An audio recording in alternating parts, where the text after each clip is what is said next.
तो आइए learner as Y VRP के माध्यम से आज हम लोग शुरुआत कर रहे हैं वन लाइनर पार्ट 4 लेकर आए हैं, प्राचीन भारत का मूल्यांकन, जिसमें आप क्या करते हैं, सबसे पहले आप सुनते हैं और उसके बाद आप क्या करते हैं, छोटा सा टेस्ट देते हैं। तो आज चूंकि पिछले क्लास में आपने देखा मौर्य वंश के बारे में, आप सभी को पता है कि मौर्य वंश यानी मगध पर शासन करने वाले जो वंश हुए, साम्राज्य हुए, जिसका कोडिंग था हसीन मास्का के साथ, नहीं हसीन मास्का के साथ, यानी पहले हर्यक वंश, शिशुनाग वंश, नंद वंश, नहीं उसके बाद कर्ण वंश, वही ना था। और देखिए सबसे हसीन मास्का के साथ में ह से हर्यक वंश, शिशुनाग वंश, नहीं और नंद वंश, उसके बाद हसीन मासुका, मौर्य वंश, सुंग वंश, कर्ण वंश, नहीं और लास्ट में सातवाहन, ये सारा वंश आप पढ़ेंगे। तो मगध में सबसे पहले आपने देखा था कि मगध की स्थापना बृहद्रथ ने तो की, लेकिन उसका सबसे पहला जो साम्राज्य उस पर आया जिसका नाम था हर्यक वंश, नहीं उसके बाद पिछले क्लास में वो सब बातें करते हुए हम लोगों ने मौर्य वंश के बारे में जानकारी लिया कि मौर्य वंश भी जो था वह नंद वंश के अंतिम राजा घनानंद को हराकर मौर्य वंश का स्थापना किया था, कौटिल्य के सहायता से, चाणक्य की सहायता से। बाद में चाणक्य जो है वह मौर्य वंश में चंद्रगुप्त मौर्य के प्रधानमंत्री बन जाते हैं। 345 ईसा पूर्व में जन्म हुआ था चंद्रगुप्त मौर्य का और 322 ईसा पूर्व में गद्दी को संभाले, लेकिन 298 ईसा पूर्व में उपवास के दौरान श्रवण बेलगोला कर्नाटक में उसकी मृत्यु हो जाती है। उसके बाद उसका बेटा बिंदुसार आता है, नहीं जो अमित्रघात के नाम से जाना जाता है, और उसके बाद उनके महान बेटा जो राजाओं में राजा अशोक का उत्पत्ति होता है, जिससे महेंद्र और संघमित्रा का जन्म होता है, और जो कि बौद्ध धर्म का प्रचार के लिए से श्रीलंका भेजा जाता है। धीरे धीरे इसकी शक्ति कमजोर होने लगती है और यह बिल्कुल समाप्त हो जाता है 137 वर्षों के चलने के बाद। और आज हम लोग उसके इतिहास को आगे देखते हैं। तो आज देखेंगे मौर्योत्तर काल। मौर्योत्तर काल जब मौर्य वंश कमजोर होने लगा तो उसके बाद कौन कौन से छोटे छोटे राजवंशों का उदय हुआ। तो सबसे पहले जानते हैं सातवाहन वंश, जिसके जो संस्थापक थे शिमुख थे। कौन थे? सातवाहन वंश के संस्थापक शिमुख थे। और आंध्र सातवाहन राजाओं की सबसे लंबी सूची किस पुराण में मिलती है? तो आंध्र सातवाहन वंशों की राजाओं की सूची मत्स्य पुराण में मिलती है। किसमें मिलती है? मत्स्य पुराण में मिलती है। ऐसे भी आपने देखा था आंध्र का कौन सा, आंध्र जो था वह कौन सा, मत्स्य पुराण, नहीं उसके बाद गुप्त वंश की जानकारी किससे मिल रही थी? गुप्त वंश की जानकारी वायु पुराण ना। तो सातवाहनों की राजधानी कहाँ थी? अमरावती थी। सातवाहनों की राजधानी कहाँ थी? अमरावती। सातवाहनों का संस्थापक कौन था? शिमुख, ठीक है। और जो आंध्र सातवाहन थे उसकी राजाओं की लंबी सूची जो मिलती है मत्स्य पुराण में मिलती है। सातवाहनों की राजधानी अमरावती। सातवाहन काल का सर्वश्रेष्ठ जो शासक था गौतमीपुत्र सातकर्णी था। कौन था? सातकर्णी थी, नहीं। कुषाण शासक कनिष्क, आप सभी को पता है कि जो चतुर्थ बौद्ध संहिता हुआ था कहाँ पे? तो कहाँ पे हुआ था?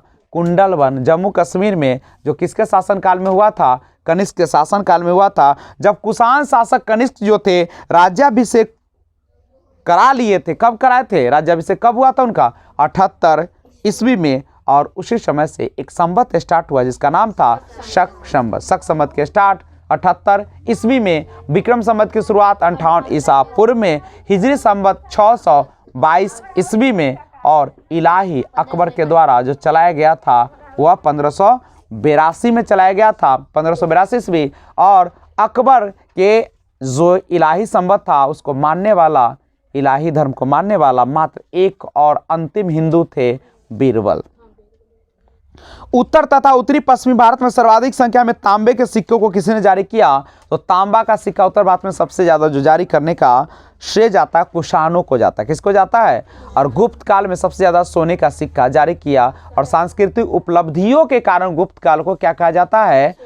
गुप्त काल को भारतीय इतिहास, प्राचीन भारतीय इतिहास का स्वर्ण युग के नाम से जाना जाता है। विक्रम और शक संवत, विक्रम और शक संवत में कह रहा है कि बताइए कि कितने वर्षों का अंतर है। तो आप गौर कीजिएगा, आप सभी को जैसा कि पता है कि जो हमारा विक्रम संवत है, तो विक्रम संवत की शुरुआत कब हुई थी? 58 ईसा पूर्व में हुई थी। और शक संवत की शुरुआत जो हुई थी वह कब हुई थी? 78 ईस्वी में हुई थी। ये ना हुआ था? और अब जब एक ईसा पूर्व रहे और दूसरा ईस्वी रहे और पूछे दोनों के बीच का अंतर, तो क्या कीजिएगा? जोड़ दीजिएगा। यानी दोनों के बीच का अंतर कितने वर्ष का है? 136 वर्ष। मान लीजिए कि गांधी जी का जन्म हुआ था 1869 में और 1948 में मृत्यु हुआ। पूछेगा दोनों के बीच का अंतर निकालिए, तो दोनों तो ईस्वी है। दोनों क्या है? ईस्वी है। तो सिंपल सा, जब दोनों सेम रहता है तो आप क्या कर लेते हैं? घटा लेते हैं। यही ना आप लोग करते हैं, समझ रहे हो ना? तो कितने का अंतर है? 79 वर्षों का अंतर है। इसका मतलब बाबा जो थे वह कितना दिन जिए? कितने दिन जी का चलेगा? नहीं, बात समझ में आ रही है? बोलिए, बात समझ में आ रही है? तो आ रही है तो बोलिए। नहीं, हाँ बोलिए। और क्या बोलिएगा? चलिए आगे देखते हैं। तो ये आपका विक्रम संवत और शक संवत के बीच के अंतर क्या है? तो कितना बोलेगा? 136 वर्ष होगा। उसके बाद उत्तरी तथा उत्तरी पश्चिमी भारत में सर्वाधिक संख्या में तांबे के सिक्कों को किसने जारी किया? कुषाणों ने। मौर्य के बाद जब मौर्य वंश समाप्ति होने लगा तो दक्षिण भारत में सबसे प्रभावशाली राज्य जो था वह कौन आया था? सातवाहन, जिसके संस्थापक सिमुक, राजधानी अमरावती। शुंग वंश के बाद शुंग वंश जो था, किस वंश ने शुंग वंश के बाद किस वंश ने भारत पर कब्जा किया था या राज किया था? कर्ण वंश। शुंग के बाद कौन है? माशुका। शुंग के बाद कर्ण वंश। ठीक है। कनिष्क को किस चीनी जनरल ने पराजित किया था? पांचाऊ। कौन था? पांचाऊ, जो कनिष्क को चीनी जो जनरल था हरा दिया था। किस वंश के साम्राज्य की सीमा भारत के बाहर तक फैली हुई थी? कुषाण वंश। कुषाण वंश के बाहर तक फैले थे। सबसे पहले हमारे भारत पर कौन जो विदेशी था जो हमला किया था? हिंद यूनानी। ठीक, उसके बाद शक, उसके बाद पल्लव, उसके बाद कुषाण आए थे। विक्रम संवत की शुरुआत कब हुई थी? विक्रम संवत की शुरुआत 58 ईसा पूर्व में। और कलिंग नरेश खारबेल किस वंश से संबंधित थे? चेदी वंश से। प्रथम ईरानी शासक कौन था? डेरियस प्रथम था। और अफगानिस्तान में स्थित बामियान किस लिए प्रसिद्ध है? बुद्ध की विशाल प्रतिमा के लिए बामियान प्रसिद्ध है। और किसके सिक्के पर मातृ देवी का नाम मिलता है? कुषाण शासक का। चतुर्भुजी विष्णु सिक्के किसने चलाए थे? हुबिक्स। सब ऐसे ही जान लीजिए। बुद्ध का अंकन किसके सिक्कों पर हुआ है? कनिष्क। और योधे सिक्के पर किस देवता का चित्रांकन है? कार्तिकेय। प्राचीन भारत में सर्वप्रथम सोने के सिक्का किसने जारी किया? सर्वप्रथम सोने का सिक्का। सोने का सिक्का सबसे ज्यादा पहले, उसके बाद शुद्ध सोने का सिक्का कुषाण, और सबसे अधिक सोने का सिक्का गुप्त काल में था। कनिष्क का राजवैद्य कौन था? कनिष्क का राजवैद्य चरक था। कौन था? चरक। कनिष्क किस संप्रदाय से संबंधित था? महायान की हीनयान? महायान से संबंधित था। किस राजवंश ने हत्या करके सत्ता हथियाई और जिसका अंत भी हत्या के द्वारा हुआ? शुंग वंश। कौन था? भारत के यूनानी शासकों में से किसकी स्मृति भारतीय साहित्य ग्रंथों में सर्वाधिक सुरक्षित है? मिनांडर। तो आइए आज हम लोग बात करते हैं गुप्त काल। किसकी बात करें? गुप्त काल। गुप्त काल आप सभी को पता है कि गुप्त वंश के संस्थापक कौन थे? श्री गुप्त थे। नगरों का क्रमिक पतन किस एक काल में महत्वपूर्ण विशेषता थे? गुप्त काल। प्राचीन भारत में किस वंश का शासन का स्वर्ण युग के नाम से जाना जाता है? गुप्त वंश। गुप्त वंश ने किस अवधि तक शासन किया? 275 से 550 ईस्वी तक। भारत का नेपोलियन किसे कहा जाता है? भारत का आइंस्टीन किसे कहा जाता है? नागार्जुन। भारत का शेक्सपियर किसे कहा जाता है? कालिदास को भारत का शेक्सपियर कहा जाता है। और गुप्त संवत की स्थापना किस शासक ने की थी? चंद्रगुप्त प्रथम ने। किस गुप्त राजा का एक नाम देवगुप्त था? चंद्रगुप्त द्वितीय को देवगुप्त कहा जाता था। गुप्त काल में उत्तर भारतीय किस पत्तन से संचालित होता था? ताम्रलिप्ति। और किस शासक ने सर्वप्रथम सिक्के का जारी किया? सबसे पहले कौन शासक था जो सिक्का जारी किया? चंद्रगुप्त प्रथम। चंद्रगुप्त प्रथम। गुप्तकालीन स्वर्ण सिक्के को क्या कहा जाता है? सोना के सिक्का को गुप्त काल में क्या कहा जाता था? दीनार। चांदी के सिक्का को क्या कहा जाता था? रुपये का। दिल्ली की कुबत उल इस्लाम मस्जिद के प्रांगण में स्थित प्रसिद्ध लौह स्तंभ किसके स्मृति में बनाया गया था? चंद्रगुप्त विक्रमादित्य या द्वितीय चंद्रगुप्त द्वितीय। किस शासक को शक विजेता कहा जाता है? चंद्रगुप्त द्वितीय। हिजरी संवत कब से कब तक था सर?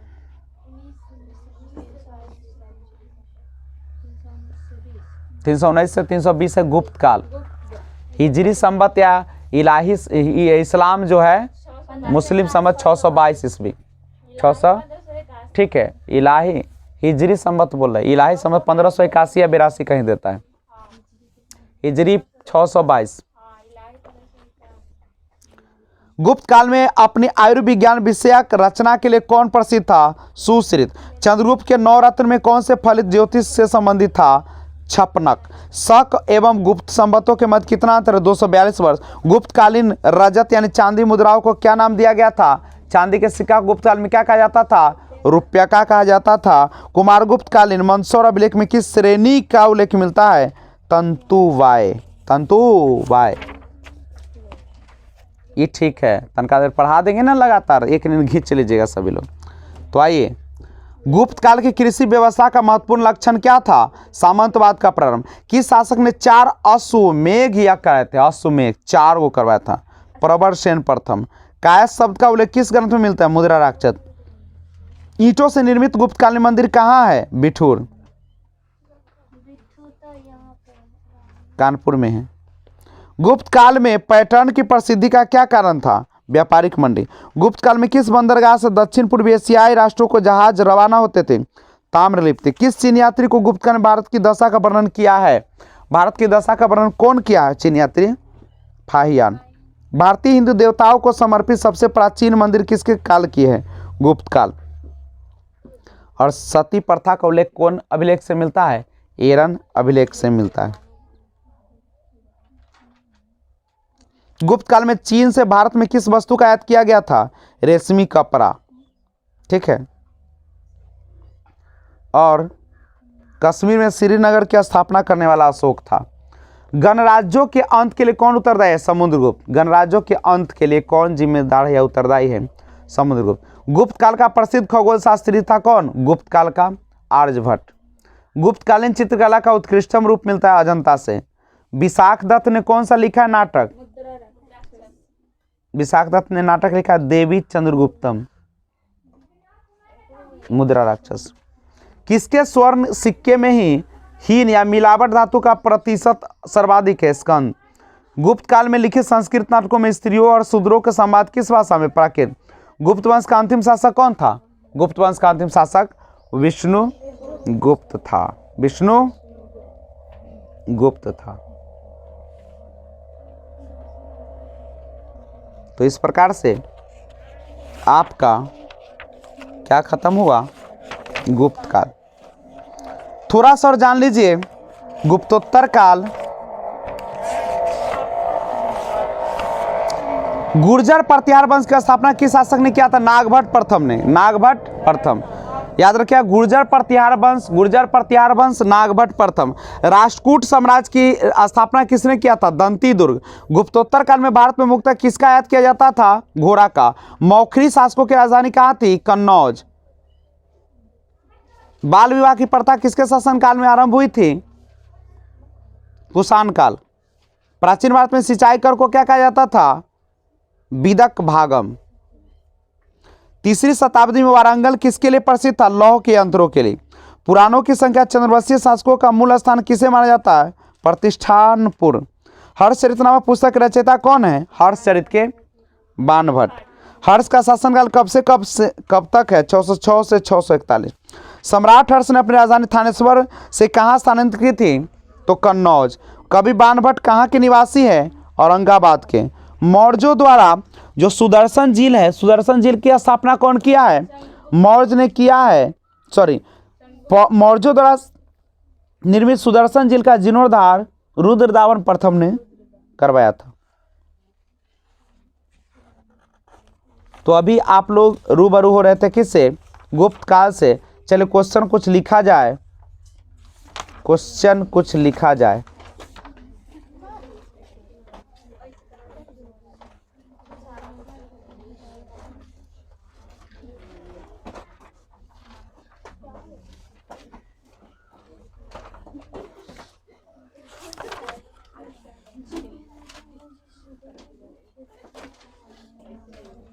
लिखा है।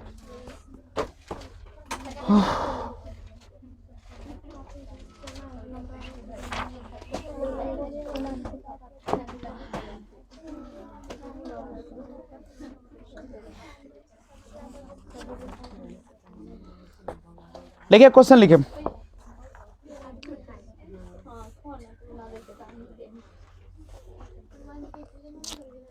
लिखिए, सीमुक किस वंश का संस्थापक था? सीमुक किस वंश का संस्थापक था?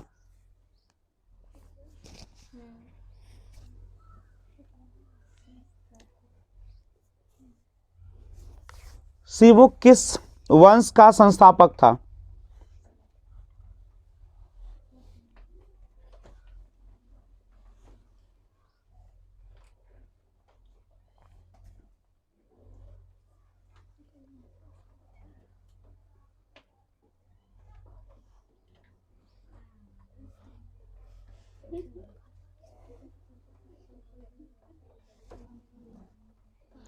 अगला लिखिएगा।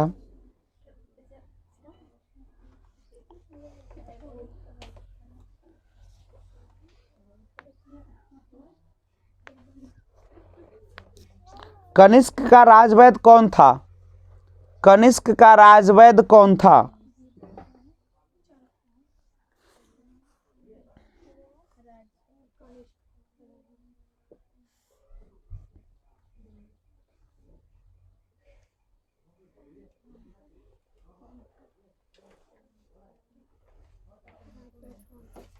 अगला, विक्रम संवत की शुरुआत कब हुई?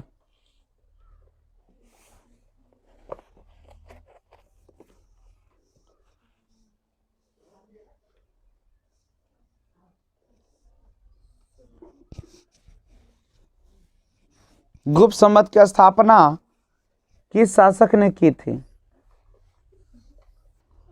गुप्त संवत की स्थापना किस शासक ने की थी?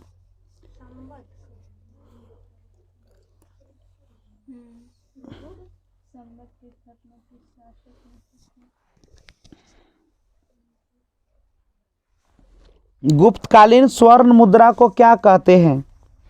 गुप्तकालीन स्वर्ण मुद्रा को क्या कहते हैं?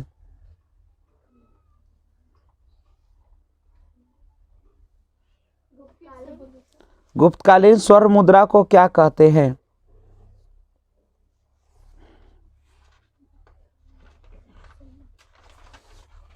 अगला क्वेश्चन,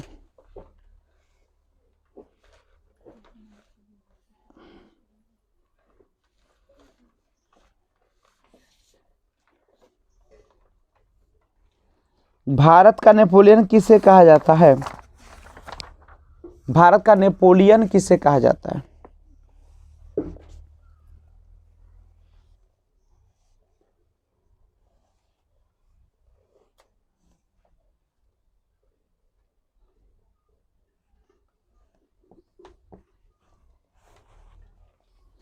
गुप्त काल में चीन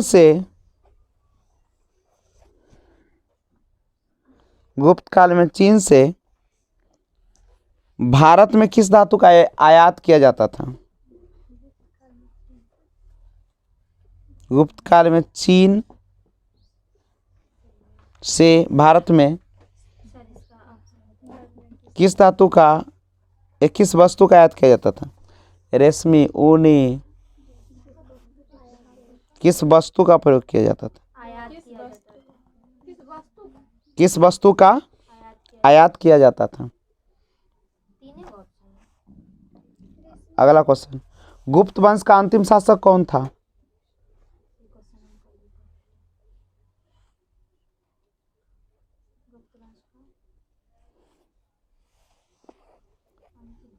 शासक कौन था?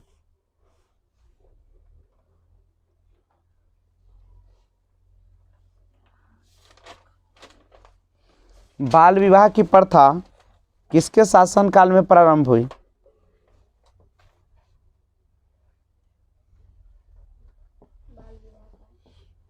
बाल विवाह की प्रथा किसके शासनकाल में आरंभ हुई?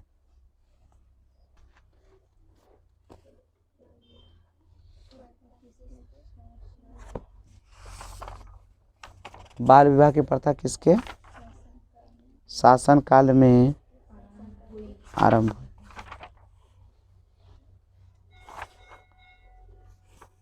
कितना हो गया?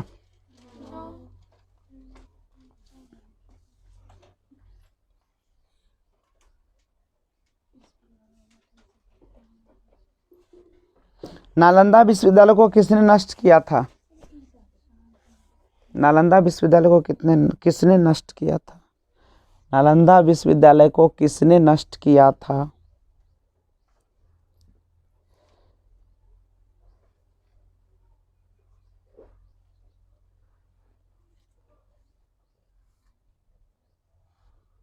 और एक और लिख लीजिए, नालंदा विश्वविद्यालय की स्थापना,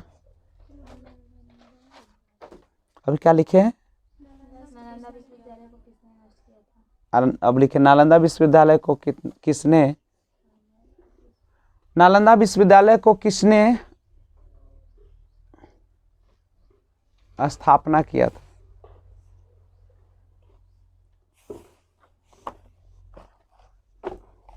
तो पहले आप बनाइए इसको, उसके बाद हम बात करते हैं।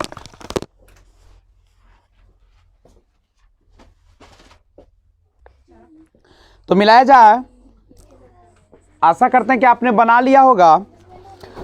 सीमुक किस वंश का संस्थापक था? शातवाहन। कनिष्क का राज वैद कौन था? चरक। विक्रम संवत की शुरुआत कब हुई? 58 ईसा पूर्व। गुप्त संवत की स्थापना किस शासक ने किया? चंद्रगुप्त प्रथम। गुप्तकालीन स्वर्ण मुद्रा को क्या कहते हैं? दिनार। और चांदी के सिक्का को रुपया का। भारत का नेपोलियन किसे कहा जाता है? समुद्रगुप्त। गुप्त काल में चीन से भारत में किस धातु का आयात किया जाता था? रेशम। गुप्त वंश का अंतिम शासक कौन था? विष्णुगुप्त। बाल विवाह की प्रथा किसके शासनकाल में? कुषाण। नालंदा विश्वविद्यालय को किसने नष्ट किया? बख्तियार खिलजी। बनवाया था कौन? श्रीगुप्त। कुमार गुप्त ने नालंदा विश्वविद्यालय की स्थापना किया था, और बख्तियार खिलजी जो था कुतुबुद्दीन ऐबक का सेनापति, उसने इसे नष्ट कर दिया। नालंदा विश्वविद्यालय को किसने स्थापना किया? कुमारगुप्त प्रथम की कुमारगुप्त? कुमारगुप्त। बोधि वृक्ष को शशांक ने कटवा दिया था। आज तारीख कितना हो गया?